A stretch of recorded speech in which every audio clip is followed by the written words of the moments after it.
Cathedral Notre Dame is a landmark within Assassin's Creed Unity, and when the game was made and released back in 2014, Ubisoft did extensive research on the cathedral for accuracy within Assassin's Creed Unity.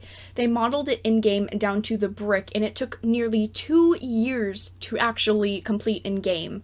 So the day after the Notre Dame Cathedral had its awful fire, Ubisoft publicly announced that they would be donating £500,000 to help with the restoration of the cathedral, along with that they would be offering all of the detailed data that they collected when they made Unity to help with the restoration of the structure. Even if it was not used, they still did offer it, as well as they would be offering Assassin's Creed Unity for free for a week on Uplay to honor it. I think on Ubisoft's part this was pretty fantastic. I really respect them for their donation, but also giving a title of theirs away in honor of something awful that has happened, and by doing good deeds it also brings awareness back to a game that was slowly losing its popularity. It was from 2014, so it was a little bit on the...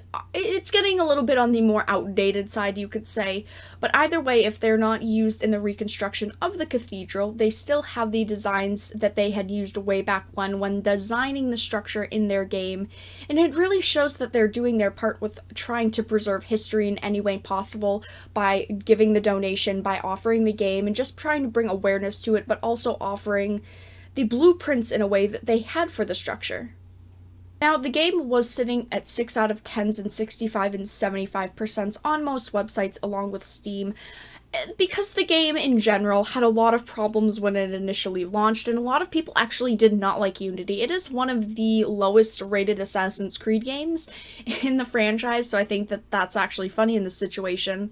But of course, when this happened and Ubisoft announced all of this information, people were really happy with their decision, and because of the influx of positivity, the game's rating has actually gone up by about 10% on average in most places, but it is also getting reverse review bombed. I had talked about this when it had happened, and the video that I made initially will be linked in the description, but about a month ago, Steam had implemented criteria to avoid and deter what they called off-topic review bombs. When influxes of reviews happen in a review bomb fashion, they would mark all of those reviews left within a certain time frame, negative, neutral, or positive, and hide them away behind menu options so that they were still there. They were not removing them, but you could not view them unless you changed the settings and filters around. I had said back when they initially discussed the situation that we define an off-topic review bomb as one where the focus of those reviews is on a topic that we consider unrelated to the likelihood that future purchasers will be happy if they buy the game, and hence not something that should be added to the review score.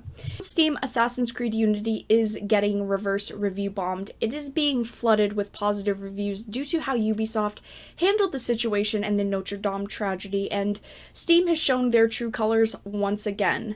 All of the reviews being left at this point are what they had specified as off-topic reviews. They all are off-topic.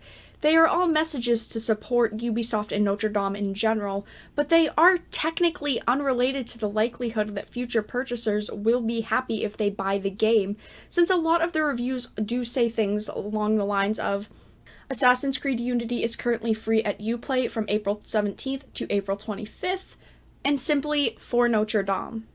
My problem is that if Steam does not like what the review bomb is about, they hide all of those reviews and all of that feedback behind a wall of menus and options. But if they like the situation and they in a way support the situation, and the feedback is overwhelmingly positive, even if it's an off-topic review bomb, take this for example, they don't really do anything about it, and we have seen this in regards to Steam, in regards to censorship of games themselves. They pick and choose what stays and what goes, and they've proven that they do not stick to their policies, and they just do whatever they want, whenever they want, and that to me, as a consumer, does not give me much confidence. I want to know the policies. I want to know the content guidelines. I want to hear about a game releasing and know off the top of my head, that game will be on the platform that I want, or not. Steam has put themselves in a situation at this point that they can just say, it does not follow guidelines if they want something to be excluded from their platform. I mean, it's really great for them since they get to handpick what games they want to represent their platform, but it is a disservice to customers.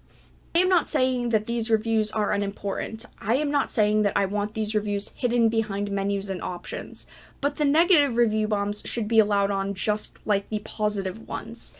If they are saying that these positive review bombs do affect the likelihood the future purchasers will be happy when they purchase the game, I definitely think that the negative ones do affect it as well. All of the positive reviews here are well deserved. They are doing amazing things right now. But in the same vein, so are a lot of the negative review bombs that happened on other titles. Well-deserved positivity and well-deserved negativity.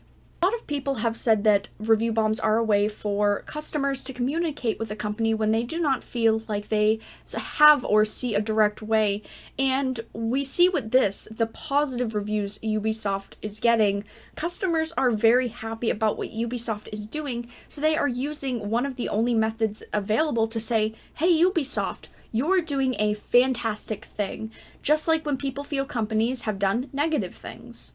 I personally just think that Steam needs to either follow their policies to the letter that all topic reviews are hidden, or they need to let all reviews stand as normal. You cannot have it both ways.